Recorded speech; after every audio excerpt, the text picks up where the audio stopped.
In my first steps to becoming a millionaire, I've used my skills as an engineer to uncover some of the mechanical errors I've made with my cars that have kept me poor. So today, I'm going to go over 4 of those and how to fix them. So first, I've actually had a lot of problems with my batteries and alternators in my vehicles, and it's cost me quite a bit of money, so I'm going to go over how to prevent that going forward. For those that don't know, the alternator is the mechanism that recharges your battery in your vehicle, and the battery is the mechanism that provides the electricity to the vehicle. So as you drive, your lights, your stereo, your sensors, everything that's electrical in that car is going to drain your battery. And as your battery drains, the electrolyte level in that battery goes down. The electrolyte in the battery is made up of sulfuric acid and pure water. So as that level in the battery lowers, it actually forms crystals on the plates in each individual cell. So as that battery drains of its power, the alternator kicks on, and then it recharges that battery. As it recharges it, the level of the electrolyte starts to go up, and the crystals that formed on the metal surfaces then starts to solubilize back into solution. However, let's say that your car is parked and it's off and you have the lights on. Well, you're draining your battery's power, but you're not regenerating it. So those crystals will form on that plate, and then when you turn the car on, let's say that you only have a short distance to drive to your house, you drive that distance, only allowing a small amount of time for your battery to recharge using the alternator. What that does is it forms the crystals on the metal, and it doesn't allow the level of electrolyte to go back up. So when that happens, the crystals stay on the metal surfaces. Then whenever it does recharge, the crystals will not reabsorb, preventing the transfer of ions back and forth between those metal surfaces. Thus, it prevents your battery from fully charging. And thus, it actually causes your battery to prematurely fail. The other problem that arises with batteries and alternators is that if you continue to use a battery that's past its life and it's just not recharging, then your alternator will continue to run. And as this happens, your alternator will prematurely fail. So there's 3 ways to prevent this. First of all, don't sit in your car with your lights on. That just drains your battery, and if you only have a small distance to travel afterwards, then your alternator can only charge your battery up to a certain point, and then when your battery is not fully charged, then the crystals will stay on those metal surfaces, preventing the ions from transferring, and it'll prematurely fail your battery. Secondly, don't continue to run a battery that's not keeping its charge. What do I mean by that? Well, there's a way to test whether your battery is good or if it needs replaced.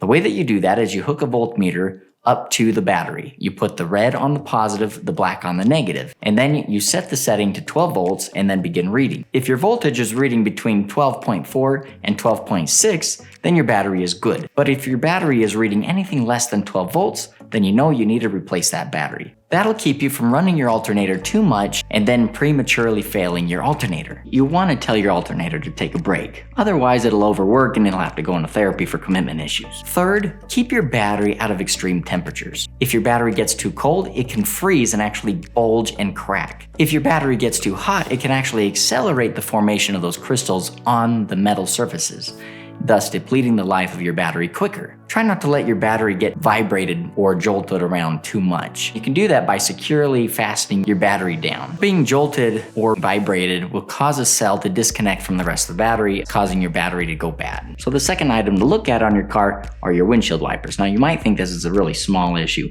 but your windshield wipers can add up very quickly, especially with the inflation that we're experiencing today. Your average good wipers will cost you about $50 for a set. Remember that this is your net money that you're spending on this. This means that it's after taxes, after your mortgage, after your bills, after your gas. After you spend your money on these, then you have to spend money on your wipers, and you don't want to do that very frequently. So let me give you some tips on your wipers so you don't have to keep replacing them. So first, and I've done this a lot, do not use your windshield wipers on bugs, ice, or snow, because these events actually might rip your rubber, and that'll keep your wipers from actually wiping the water off your windshield. You see, if I ask my windshield wipers if they believe in love at first sight, I want them to say, we believe in clear vision at first wipe. Secondly, if you know it's going to freeze at night or it's going to snow, take your windshield wipers and lift them up off of the windshield. That'll prevent them from freezing to the windshield, causing damage to the rubber on the windshield wipers. Third, keep your windshield wipers out of extreme heat. Heat will actually warp the rubber that's on the windshield wipers. So to prevent this, just park like in a garage or under a cover or something, especially if you live in Phoenix, Arizona or something like that, right? So you want to continually keep those wipers out of extreme heat, sunlight, or temperatures. And just remember this, the more often that you use your wipers, the faster they'll wear out. Now, as a safety tip, Don't wait until your wipers are completely shot before you replace them, because you don't want to be stuck in a rainstorm with wipers that don't work. That'll cause a crater in your pocketbook, if not in everything else. Now, winter tires are awesome. They can stop a vehicle 25 to 50% faster than all-season tires. You see, they're made of soft rubber, so during extremely low temperatures, that rubber keeps its softness, whereas other tires will get very hard. This property allows the winter tire to grab a hold of snow a lot better than all-season tires. A lot of people will keep their winter tires on for the entire year. They're going to wear out much faster than your all-season tires. Your tires are going to range between $1,000 and $2,000 depending on what kind of vehicle you have. So don't be like me, replace your winter tires after the winter season is over. So if you invest in 4 good tires, you'll always be right on track. Now, this last item resonates really well with me because I'm a water treatment specialist, and that is your cooling water system in your car. So anytime that water is involved with any process, pH becomes an important factor. For a quick chemistry lesson, anything less than pH of 7 is acidic, and that means that it's corrosive. And if the pH is too high, it can cause deposition, which is when impurities in the water come out of solution and lay down on the metal, preventing heat transfer, which the cooling system is all about heat transfer. When you add coolant to your system, 50% of it generally is antifreeze and 50% of it is water. Now, water is the very core of the cooling system. It's the component that's responsible for transferring the heat, which is the main design of the cooling system. But if you only have water in your cooling system and no antifreeze, that causes a couple problems. First of all, the additives in the antifreeze help prevent corrosion, which is the eating away of metal. Secondly, if you only had water in your system, then you would probably experience one of 2 problems.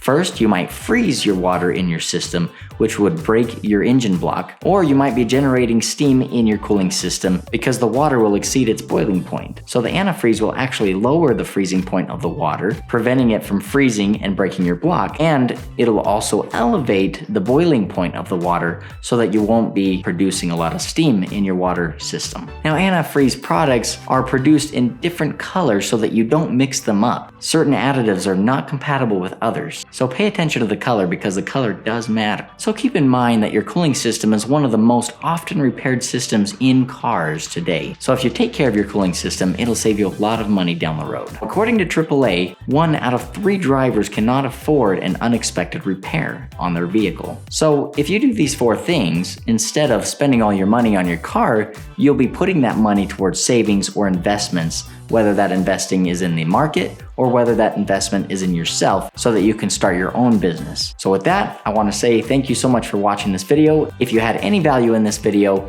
please like and subscribe to this channel, and I will see you next week. Thanks so much.